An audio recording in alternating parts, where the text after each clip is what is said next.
That's why, darling, it's incredible that someone so unforgettable thinks that I am unforgettable too.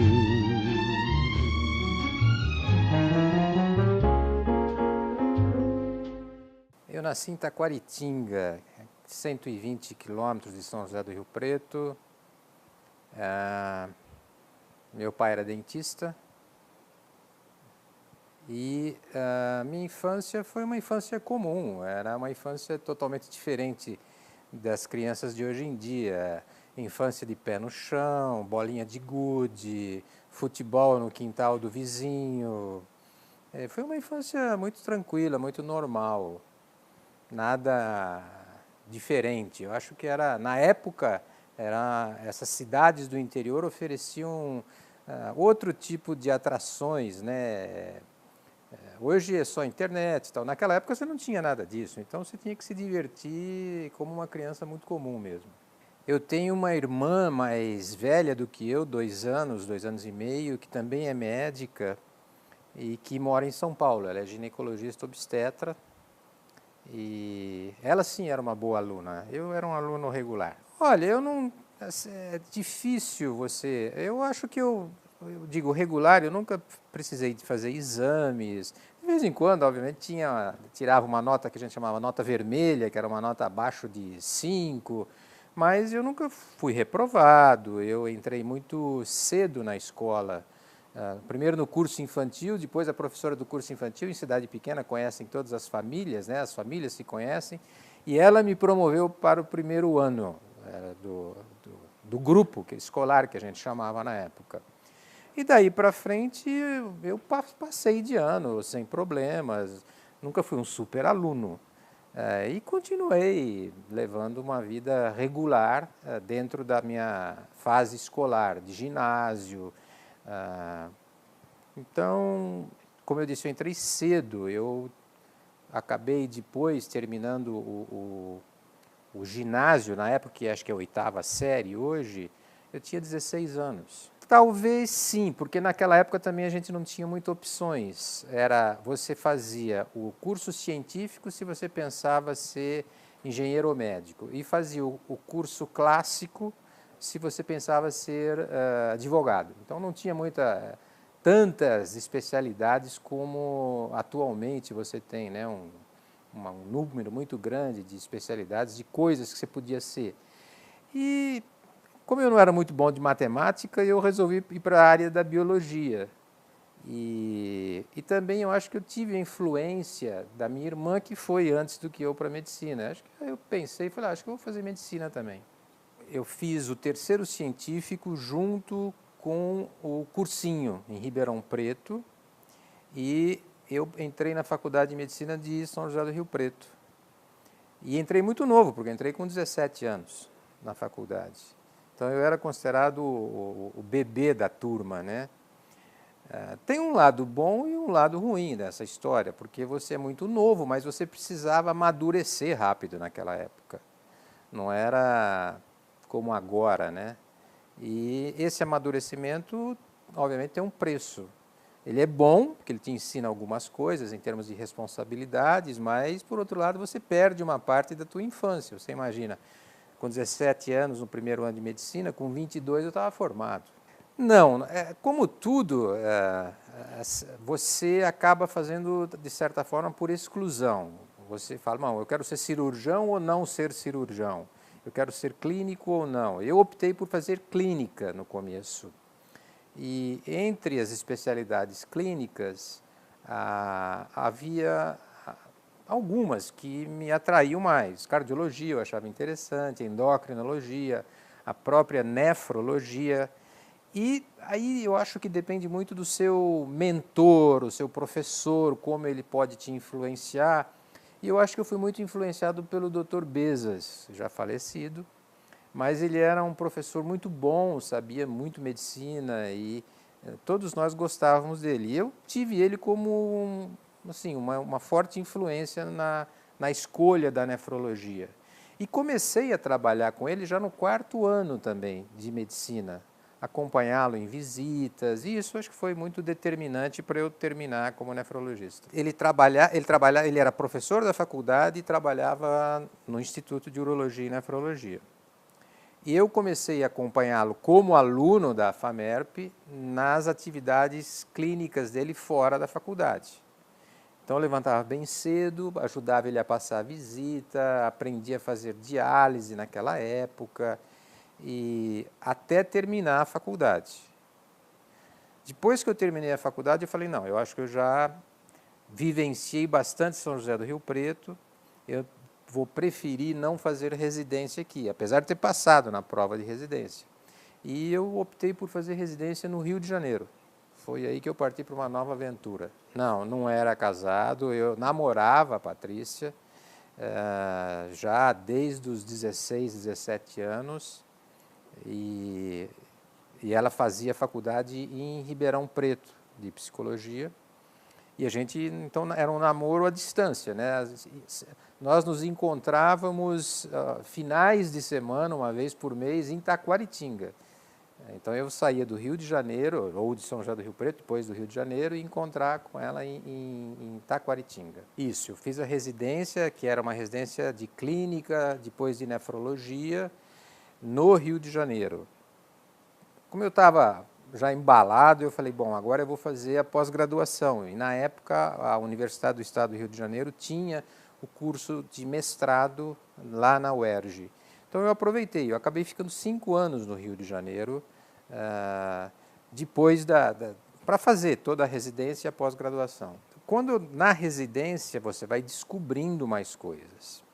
E eu acabei descobrindo a área do transplante, que me atraiu muito, e tinha um professor lá no Rio de Janeiro, muito inteligente, que até hoje ainda trabalha, o Dr. Frederico Rusani, que também começou a influenciar nessa parte. E o transplante renal, você imagina isso, antes dos anos 80, final dos anos 70, ainda era uma novidade. E eu tinha na cabeça alguns nomes muito famosos, que foram pioneiros no transplante. Então eu comecei a ambicionar sair do Brasil para trabalhar com essas pessoas. Começamos a mandar carta, naquela época não tinha e-mail, não tinha nada, né? Então eu tinha um colega meu que morava comigo, era colega, parceiro de residente. Como eu terminei a pós-graduação um pouco antes, eu acabei indo antes trabalhar com o professor Jean Bourget, na França, em Paris, que foi o pioneiro dos transplantes. Era um nefrologista, um homem muito inteligente, membro da Academia de Ciências da França, da Academia Francesa de Letras. E isso me ilustrou muito, tanto como nefrologista como ser humano, porque era uma pessoa muito diferenciada em termos de indivíduo, né, de pessoa, muito culto. E eu tive a oportunidade de trabalhar com ele 2 anos. No final desse 2º ano, eu achei que a França também eu já tinha tido uma boa experiência, e eu falei, bom, agora eu quero ir no outro centro, onde o transplante também foi desenvolvido praticamente simultaneamente, que era em Boston, nos Estados Unidos, com o professor John Merrill. Mas o professor John Merrill já estava quase saindo, e tinha um discípulo dele, que era o Dr. Terry Strom, que acabou vindo para São José do Rio Preto 2 vezes, nos cursos que a gente organizou, tinha vindo uma vez para o Brasil, e eu conheci em Paris, e perguntei se ele me aceitava para trabalhar junto. Ele falou, claro, pode ir. E foi quando eu saí da França, aí sim eu estava casado, porque eu terminei a residência e pós-graduação, me casei, e aí nós fomos para a França.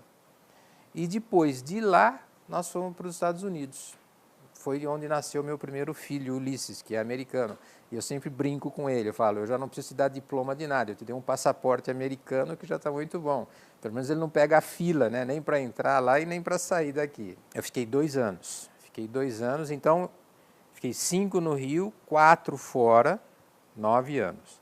Aí você começa a pensar, bom, as famílias começam a reclamar, né? Tanto a minha como a da Patrícia, com um nenê pequeno, a vida é difícil lá fora. e Boston era muito frio, então era uma adaptação difícil. Você não tinha, o mais interessante é que você conta isso para as pessoas, naquela época não tinha essa facilidade de comunicação, era na base da carta e esporadicamente um telefonema de orelhão, né? Não tinha essa facilidade.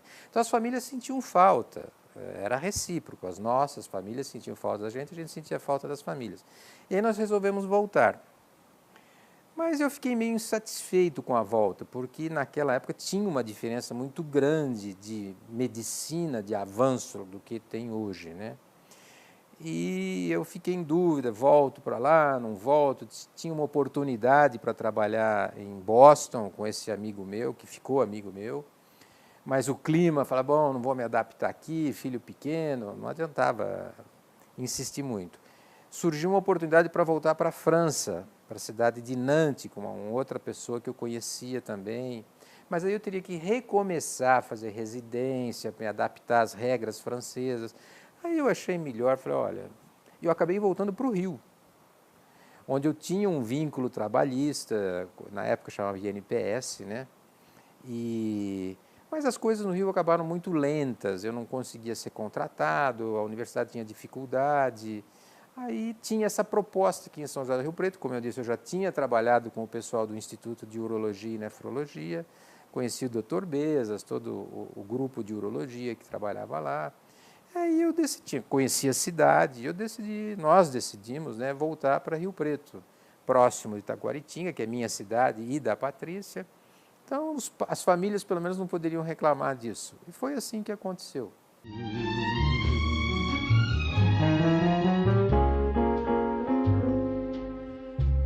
Quando eu voltei, o Instituto já tinha começado a fazer transplante, tanto a equipe urológica como nefrológica.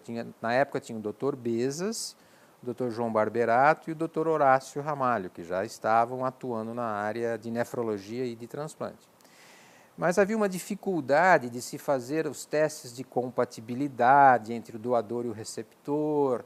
Então, o Instituto, por iniciativa dele, que é um instituto privado, né, atende pelo Sistema Único, mas é um instituto privado, montou um laboratório de imunologia de transplantes, onde eu cheguei para comandar esse laboratório e facilitar a realização desses transplantes, e melhorou muito a vida dos pacientes, porque antes você tinha que mandar o exame para Ribeirão Preto, esperava muito tempo para retornar o resultado, e com isso a gente agilizou a realização desses exames e a realização dos transplantes. Naquela época, quando eu cheguei, aproximadamente o Instituto tinha feito entre 60 e 70 transplantes. Né? Isso foi em 1985. Hoje o Instituto está completando 1000 transplantes. A média de transplantes era 1 por mês, então você fazia entre 12 e 20 transplantes por mês. Hoje a gente faz quase 50, só no Instituto. Como o Instituto está trabalhando dentro do hospital de base, então hoje nós fazemos perto de 100 transplantes por ano, quase 5 vezes mais do que a gente fazia na época. Pode, porque você tem que levar em consideração a região que São José do Rio Preto abrange. Claro, você não pode comparar Rio Preto com São Paulo. Então, você tem que comparar como que Rio Preto aparece na região administrativa da cidade, que é de 2 milhões de habitantes, toda a região administrativa. E, nesse aspecto, se você vamos colocar 100 transplantes para cada milhão de população, nós temos 50 transplantes por milhão de população. Para você ter uma ideia, o país que mais faz no mundo transplantes é a Espanha, que faz entre 40 e 45 transplantes por milhão de população. Então, se você pegar essa região administrativa, e a performance de Rio Preto é muito boa. Eu acho que é uma política visando fazer transplantes, e uma coisa puxa a outra. Primeira coisa que começou foi o transplante de rim. Depois, houve essa tendência de fazer transplante de fígado, transplante de coração, transplante de pâncreas, rim. Então, uma coisa vai puxando a outra. Como você adquire um conhecimento do transplante renal, você estender isso para outros tipos de transplantes é mais fácil do que você começar sem nada. Sem dúvida, porque tudo é uma questão de momento, né? Citando só um fato, quando eu vim para São José do Rio Preto, em 1985, um remédio que a gente utiliza no transplante, que é a ciclosporina, hoje a gente praticamente nem utiliza mais, era a droga do momento. Ela foi lançada nos Estados Unidos em 1983.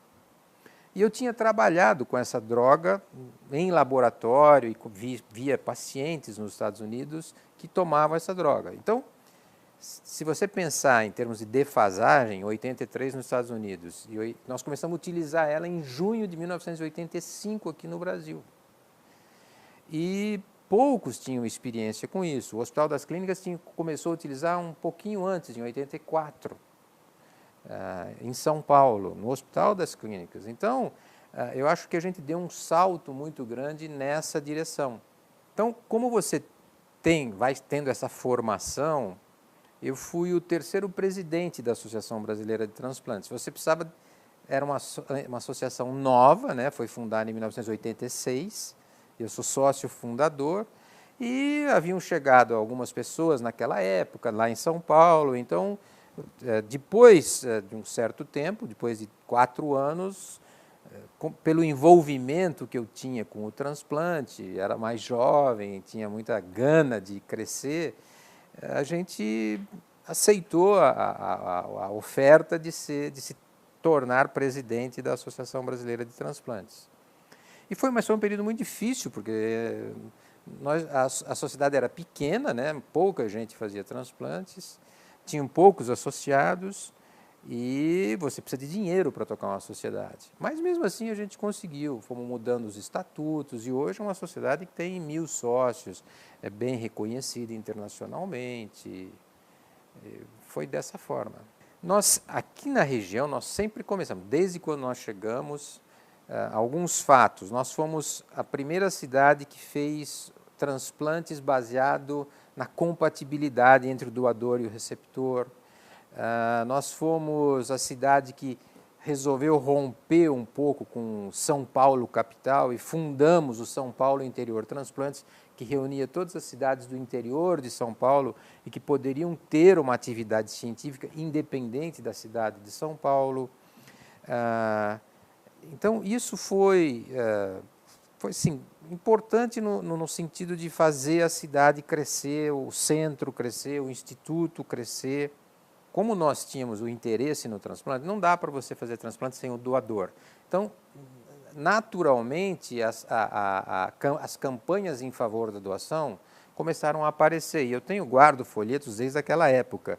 Então, nós fazíamos os folhetos, as carteirinhas. O que não tinha era uma lei específica para transplantes. A lei, ela existia vagamente, ela falava de transplante. A partir de 88 foi inserido na Constituição a transplante com alguma restrição a comércio de órgãos, porque, na verdade, era muito pouco divulgado isso, né? Também houve um avanço, tanto para o lado bom como para o lado ruim.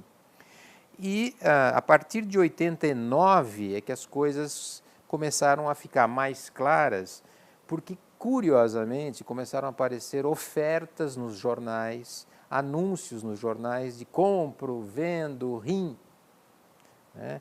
Isso, de certa forma, não tinha uma legislação sobre isso. Então, cada vez mais você tinha que fazer campanhas para informar o potencial doador, vivo ou falecido, da importância do transplante, da importância das doações de órgãos, e também alertar os legisladores do país da importância de se você ter uma lei específica para isso aí. E um outro fato que era assim muito triste, porque quando você saía para ir para um congresso internacional, os europeus, os americanos, sempre mostravam esses recortes de jornais que os brasileiros estavam oferecendo rins para vender. Isso era muito ruim, descômodo. Hoje a gente sabe que não era uma coisa só nossa. Hoje a gente sabe que isso praticamente existia nos países subdesenvolvidos, nos países pobres, e E nesse ponto o Brasil correu na frente.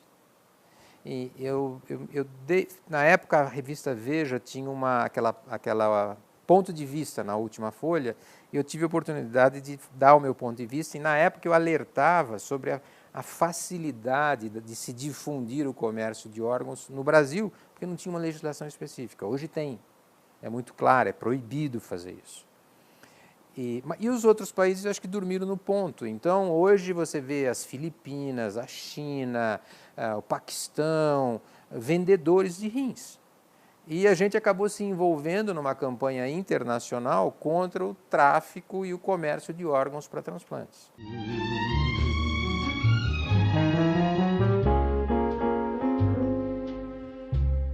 O primeiro nasceu nos Estados Unidos, em 83, aí, em junho de 85 nasceu o Vinícius, o primeiro era o Ulisses, depois nasceu o Vinícius, que eu não tive a chance de dar o passaporte americano para ele, quase.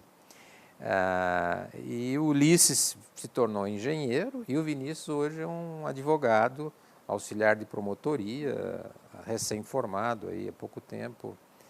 E a gente começou a criar os filhos em São José do Rio Preto. Aí também tem um lado bom e um lado ruim. O lado ruim é que você acaba sacrificando sua família. Então, a Patrícia com um filho pequeno, eu nessas viagens tinha ofertas para participar de congressos, tinha chance de rever esses amigos, manter esse contato, que eu acredito que é importante, até para você ter essa chance de, se você quiser mandar alguém para o exterior, você tem o contato, ou você organiza um congresso aqui, você quer trazer essa pessoa para falar para as pessoas. Então, é importante esse intercâmbio, mas como eu disse, tem um preço, porque as viagens, além de serem cansativas, elas te tomam um tempo grande que você priva a sua família desse tempo. Então, nesse ponto eu devo muito à Patrícia por ter topado essa empreitada, ou ter compreendido essa minha aventura de querer crescer mais, de querer aprender, de manter esse contato. Olha, nós, quando trabalhávamos nos Estados Unidos, o prêmio maior primeiro é você ser reconhecido.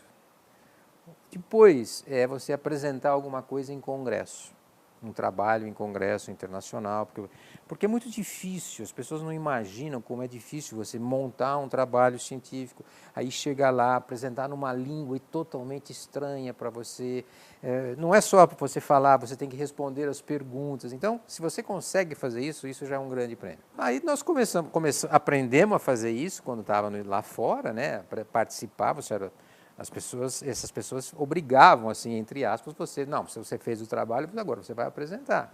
Então você começa a apresentar isso aí. E quando você volta, você tem que manter. Então só que aí você volta já mais livre. Agora eu sou dono do meu nariz. Então eu tenho que fazer o meu próprio trabalho, eu tenho que montar, eu tenho que apresentar. Isso é uma dificuldade muito maior. E depois é você ter o seu trabalho reconhecido, que pode ser através de uma premiação em congresso. Isso a gente recebeu, assim como entre os 10 melhores trabalhos no Congresso Internacional, isso foi em 2005. A aceitação para o Congresso Internacional, para o Congresso Americano, já é um prêmio muito grande, porque existe uma peneira muito séria que é feito até o seu trabalho chegar. E, de uma forma geral, a gente tem sido aceito, os trabalhos que a gente faz têm sido aceitos para apresentação no Congresso.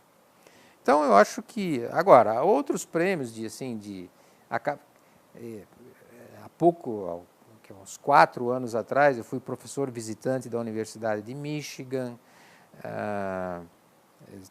voltei para Boston de uma outra forma. Então você acaba sendo reconhecido. E essas pessoas que antes eram professoras, seus professores, se tornam seus amigos. Acho que esse é o maior prêmio. Olha, o foco principal é o transplante. Mas hoje você não tem grandes transformações no transplante. Acho que a ciência é isso aí, ela começa no laboratório. A FAMERP, deu essa oportunidade, então nós montamos um laboratório, que é um laboratório de imunologia e transplante experimental, e então a gente começou a tentar achar um ramo interessante da pesquisa. Além do transplante em si, nós começamos a nos interessar pelas células-tronco, que virou moda, né? E células-tronco junto com a nefrologia, então células-tronco aplicadas à insuficiência renal crônica. E nisso nós fomos um dos poucos grupos do mundo a publicar algum trabalho na área, porque não tinha praticamente nada, não tem ainda praticamente nada. E por causa disso aí, algumas pessoas mandaram e-mail se oferecendo para com insuficiência renal crônica, se oferecendo para fazer o tratamento. E aí você tem que explicar, olha, não é assim, isso é um trabalho experimental, ainda feito em ratinhos, a gente não pode, isso não é uma panaceia, não é charlatanismo, a gente não pode fazer isso em ser humano por enquanto. Então, esse trabalho vem sendo desenvolvido, voltado para o tratamento, na verdade, a reparação da insuficiência renal crônica, porque não tem milagre, você não faz um rim novo com célula-tronco. Eu tenho minhas dúvidas, eu acho que é difícil isso acontecer. O que eles estão, o que hoje existe a tendência? É você pegar um órgão doente e colocar nesse órgão doente células novas. As células novas devem ou deveriam vir das células-tronco. Então, para todos os órgãos, o que está se buscando é você arruma uma estrutura, um suporte, forra aquela estrutura com uma célula que poderá se transformar numa célula do rim. Só que o rim é um órgão muito complexo, é diferente do coração, sem diminuir o coração, né? O coração é um músculo. Então, você só precisa fabricar um tipo de fibra de músculo para ele ficar batendo. O rim não. Ele produz hormônio, ele filtra, ele secreta, ele tem várias atividades. Por isso eu acho muito difícil uma célula se diferenciar num órgão tão complexo como o rim. Da mesma forma que o fígado é um órgão complexo. Então eu acho que a gente talvez seja capaz de, pegando a insuficiência renal numa fase não tão avançada, onde o rim foi totalmente destruído, tratar com terapia celular ou medicina regenerativa e esse órgão se regenerar e com isso você não precisar fazer diálise, por exemplo, não ter necessidade de chegar até o transplante renal. A estrutura brasileira eu acho muito boa para transplantes, principalmente porque ela oferece uma cobertura que a gente chama universal. Eu diria que 99%, talvez 95%, mas 99% dos nossos transplantes são SUS. Ou seja, 1% seria financiado por plano de saúde. São Paulo talvez seja um pouco mais. Aqui em São José do Rio Preto, eu diria que 100% os transplantes são financiados pelo SUS. E isso é uma oportunidade que é muito raro se encontrar. Os Estados Unidos, por exemplo, esse problema de financiamento do tratamento complexo, tipo transplante, eles dão por 3 anos só. Depois a pessoa ou tem um plano de saúde ou não vai conseguir comprar os remédios necessários para manter o transplante funcionando. Então, a estrutura de transplante brasileira é bom. Claro, eu acho que faltam ainda algumas coisas.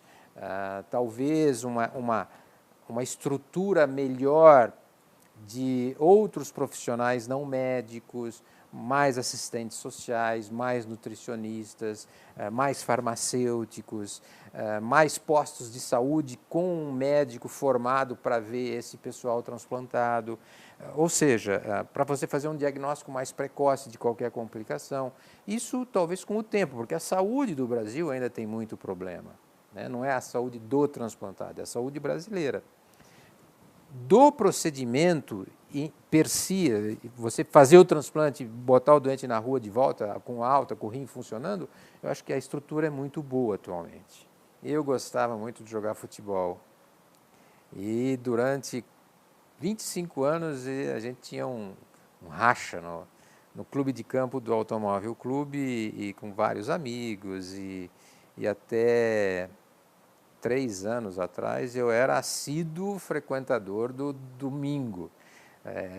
Tinha uma disputa muito grande, chegava às 7h10, 7h15, 7h30 no máximo, para poder jogar no primeiro jogo, senão você tinha que ficar na reserva e jogar só no jogo seguinte. Então esse era um hobby que eu lamento ter parado. Por várias razões, não deu para continuar. Mas eu acabei, o futebol me consumiu, eu operei joelho, dedão, enfim. Mas era a coisa que eu mais gostava de fazer.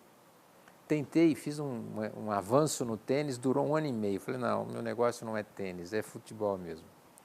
Não era um grande jogador, não, mas me virava.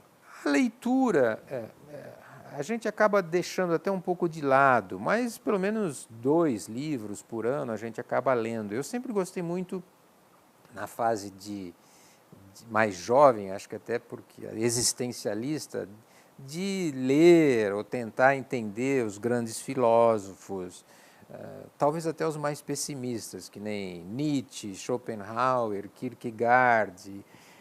Não sou profundo conhecedor, mas procurava nesses livros algumas respostas metafísicas para a vida. Hoje a leitura é mais de lazer, né? Eu ainda tenho alguns autores, eu gosto muito do americano Philip Roth, que a leitura dele é muito agradável, ele falando do pai, da família, é muito agradável. Eu ainda leio esse tipo de livro. Não gosto muito de romance, não é o meu estilo romance. Gosto muito de ficção, gosto de um bom filme de ação. Mas eu não tenho muitos hobbies, não sou muito chegado em pescaria, apesar de conhecer o Pantanal, é pouca coisa. Sou um homem simples. Sinto, hoje eu tenho bons amigos no Brasil todo, eu acho que eles me respeitam pelo que eu sou e pelo que eu fiz. E é como eu os respeito.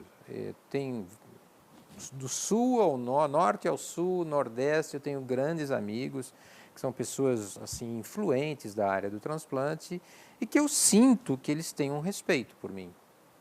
Tanto é que eu fui muito precoce, presidente da sociedade, até hoje faço parte da Associação Brasileira de Transplantes, ainda sou editor do Jornal Brasileiro de Transplantes. Então, até também porque você precisa ter uma postura na vida, tomar algumas decisões. Eu acho que eu sempre fiz isso de uma maneira muito clara. E eu acredito que por esses motivos essas pessoas me respeitam, assim como eu os respeito. Não, a música tem, assim, eu gosto muito dos anos 70, 80, tanto das brasileiras quanto das americanas. Mas eu também gosto muito das músicas de antes disso, dos anos 20, 30, dos americanos, os grandes cantores, né? Não gosto muito de rock, aí já não gosto. E essas músicas sempre são muito agradáveis de se ouvir, né? Os jazz tradicionais. Em termos de frase, infelizmente, com a idade você vai esquecendo. Tanto é que eu carrego algumas frases comigo no meu telefone para sempre lembrar delas. Mas não são só frases de filósofos, tem frases, grandes frases, por exemplo, do Kennedy, nada muito especial, mas você acaba ficando com aquilo de alguma forma, talvez eu não saberia falar a frase exatamente para você, mas a mensagem da frase. Então, a gente tem sempre que escolher um caminho e trilhar, em vez de querer que as pessoas façam o caminho para a gente, eu acho que é importante você escolher uma trilha e fazer uma nova trilha. E atrás de você pode vir, poderão outras pessoas escolherem aquele caminho. Não ficar muito esperando as coisas acontecerem. Também não ser muito passivo, não ficar achando que você é sempre o melhor do mundo, porque não é. Sempre alguém vai ser melhor do que você. Tentar fazer sempre o melhor, aí já é coisa, aí são dos grandes filósofos, é o imperativo categórico, você tem que achar que fazer para o outro o que você gostaria que você fizesse para você. Então tem muita coisa de ética misturada, mas é uma formação geral, não dá para dizer esse ou aquele. Claro, existem as grandes personalidades, mas não tem uma pessoa assim muito importante. Eu acho que o importante é o exemplo. E eu tive a chance de conviver com pessoas que me deram bons exemplos, a começar dos meus pais. Thinks that I am unforgettable too.